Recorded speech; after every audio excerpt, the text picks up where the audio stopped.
హైదరాబాద్లోని ఎల్బీ స్టేడియంలో నిర్వహించిన టీపీసీసీ సమావేశంలో ప్రతిపక్షాలపై నిప్పులు చెరిగారు ముఖ్యమంత్రి రేవంత్ రెడ్డి. మోడీని ఓడించి రాహుల్ గాంధీని ప్రధాని చేయాలని పిలుపునిచ్చారు. తాము అధికారంలోకి వచ్చి ఇంకా 50 రోజులు కాలేదని, అప్పుడే బీఆర్ఎస్ విమర్శలు చేస్తుందని ఫైర్ అయ్యారు. వచ్చే నెల చివరి వరకు రైతు భరోసా నిధులను రైతుల ఖాతాల్లో జమ చేస్తామని క్లారిటీ ఇచ్చారు సీఎం. గుంపు మేస్త్రి అనే మాటపై బీఆర్ఎస్ ట్రోలింగ్స్ చేస్తుండగా దానికి గట్టిగానే కౌంటర్ ఇచ్చారు.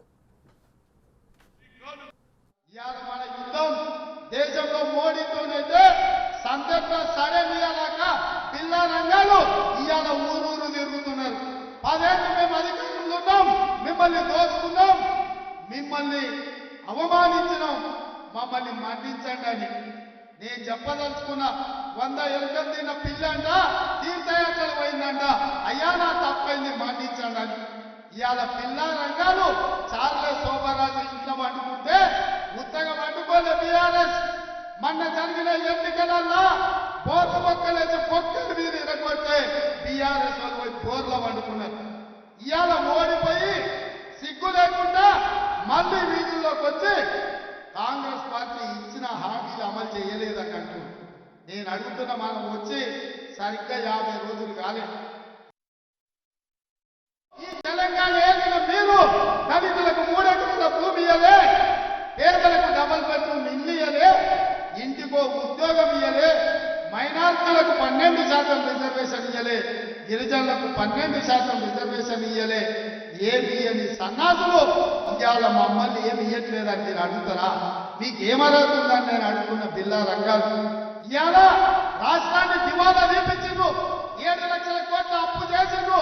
ఈ రాష్ట్రాన్ని కుక్కని చెప్పిన ఇస్తరాకులాగా చేసి ఈ రోజు ప్రభుత్వ ఉద్యోగస్తులకు జీత భత్యాలు ఇవ్వలేని పరిస్థితి ఉంది. మా భత్యాన్న రోజు పొద్దున్నే లేచి గల్లపెట్టది చూస్తే దాంట్లో ఏంది లేదు, మొత్తం గుల్లై ఉంది.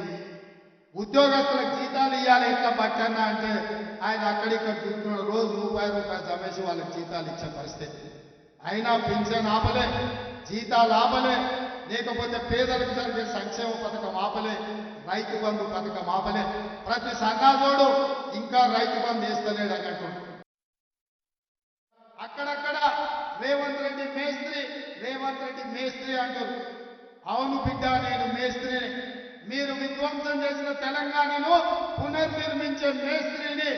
మీరు నిరుద్యోగ యువకుల జీవితాలతో చెలగాట మారింది కదా, అందుకే 30 లక్షల మంది తెలంగాణ నిరుద్యోగ యువకుల భవిష్యత్తును తీర్చిదిద్దే మేస్త్రిని తెలంగాణ పబ్లిక్ సర్వీస్ కమిషన్ కి ఇవాళ చైర్మన్లను, సభ్యులను గవర్నర్ గారు అనుమతించారు.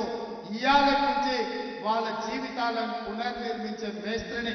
ఇదే కాదు బిడ్డ, కాస్కో మిమ్మల్ని 100 మీటర్ల గోతు నుంచి పాతి పెట్టి మీకు గోరీ కట్టే మేస్త్రిని. ఇవాళ మోడీకైనా కేడీకైనా గుణపాఠం చెప్పాలి. రాహుల్ గాంధీ గారిని ఈ దేశానికి ప్రధానమంత్రిని చెయ్యాలి. చెయ్యడానికి మీరు సిద్ధమా? రాహుల్ గాంధీ గారిని ప్రధానమంత్రిని చేయడానికి మీరు సిద్ధమా? మీరు సిద్ధమైతే మనం తినే తిండిలో, మనం పీల్చే గాలిలో, మనం వేసే అడుగులో పట్టుదల ఉండాలి, పౌరుషం ఉండాలి, పోరాటం ఉండాలి. రాబోయే ఎన్నికలలో 3 రంగుల జెండా ఎగరేయాలి. ఈ పోరాటంతో మొన్న గోల్కొండ కిలా మీద 3 రంగుల జెండా ఎగరేసినాం. ఇవాళ నుంచి రాబోయే పార్లమెంట్ ఎన్నికల వరకు మనం కష్టపడాలి. తెలంగాణ రాష్ట్రంలో 17 పార్లమెంట్ ఉంటే కనీసం 14 సీట్లైనా ఈ తెలంగాణ రాష్ట్రం నుంచి గెలిపించాలి. అప్పుడే ఢిల్లీలో ఎర్రకోట మీద 3 జెండా ఎగరేస్తాం. దానికి మనమందరం కష్టపడాలి. సాంతం దుంపులాడి అలసిపోయి ఉన్నట్టున్నారంటే అదేం కుదరదు. నువ్వు వెళ్లాల్సిందే. ముఖ్యమంత్రిగా ఒక రోజు రాష్ట్రాన్ని నడుపు, పిసిసి అధ్యక్షుడిగా ఇంకొక రోజు గ్రామాలు తిరగని వారు నాకు ఆదేశాలు ఇచ్చింది. వారి ఆదేశమే శిరోధార్యం. వారి ఆదేశాలను తీసుకొని బయలుదేరుతున్నా. ప్రతి వారంలో రోజు రోజు మీ జిల్లా పర్యటనలు వస్తా, 17 పార్లమెంట్లలో సమావేశాలు పెడతా. వారంలో 3 రోజులు మళ్ళీ మీ రేవంత్ అన్నగా మీ మధ్యకు వస్తా, మీతో ఉంటా, మీతో కలిసి నిలబడతా, మీతో కలిసి కొట్లాడతా. బిల్లా రంగాలను తెలంగాణ సరిహద్దులు దాటే వరకు తరిమి కొట్టడానికి నేను వస్తా. మొన్నటి ఎన్నికల్లో ఓడించినాం. ఈ ఎన్నికల్లో తెలంగాణ సరిహద్దులు దాటే వరకు తరుముతాం. ఈ కార్యక్రమాన్ని వచ్చే వారం నుంచి ఇంద్రవల్లిలో మొదలుపెట్టి వేదిక మీద ఉన్న నాయకులందరికీ ఆదేశాలు ఇస్తున్నా. కిందున్న కార్యకర్తలందరికీ సవినయంగా విజ్ఞప్తి చేస్తున్నా.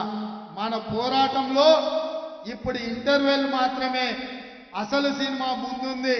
ఇంటర్వెల్ అయిపోయింది. ఇంద్రవల్లి నుంచి ఇంటర్వెల్ తర్వాత మళ్ళీ కథ మొదలవుతుంది. ఎవరేందో తేలుద్దాం, ఎవరేందో తేలుద్దాం. బిల్లా రంగాలు చాలా మాట్లాడుతుండ్రు. చార్లెస్ శోభరాజు మాత్రం దుప్పటి కప్పుకొని బోర్ల బొక్కల వన్నీటు. అందుకే నేను అంటున్నా, బిల్లా రంగాలు కాదు, చార్లెస్ శోభరాజును రమ్మని అంటున్నా. మొన్న అంటుండు ఒక ఆయన, మా పులి బయటకు వస్తుందని. బిడ్డ, మా పులులు బోన్ పట్టుకొని ఈడ సిద్ధంగా ఉన్నారు. బోన్లు వేసి బోన్లో పెట్టి బొంద పెడతాం. బోను సిద్ధం. రమ్మను, మీ పులిని ఏడుందో నేను చెప్పదలుచుకున్నా. అందుకే ఇంతకాలం ముఖ్యమంత్రిగా ఉన్నా కాబట్టి మాట్లాడితే బాగుండదు, పరిపాలన మీద దృష్టి పెడతామనుకున్నా. కానీ మాట్లాడకపోతే పని నడిచేటట్టు లేదు. ఏది పడితే అది అపోతే అని చెప్తారు. అభ్యర్థులను మారుస్తే మేము ప్రభుత్వం వచ్చేదని మేము అదే చెప్తున్నాం. రా నాయన, మీ కుటుంబాన్ని మారుస్తే తప్ప తెలంగాణకు మేలు జరగదని. మార్చాల్సింది మిమ్మల్ని. సిద్దిపేట మారవాలి, సిరిసిల్లలో మారవాలి, గజ్వేల్లో మారవాలి. కామారెడ్డిలో పొడుస్తా పీక్తా అన్నాడు. నేను వస్తున్న బిడ్డ నిన్ను ఓడగొడతా అన్నా.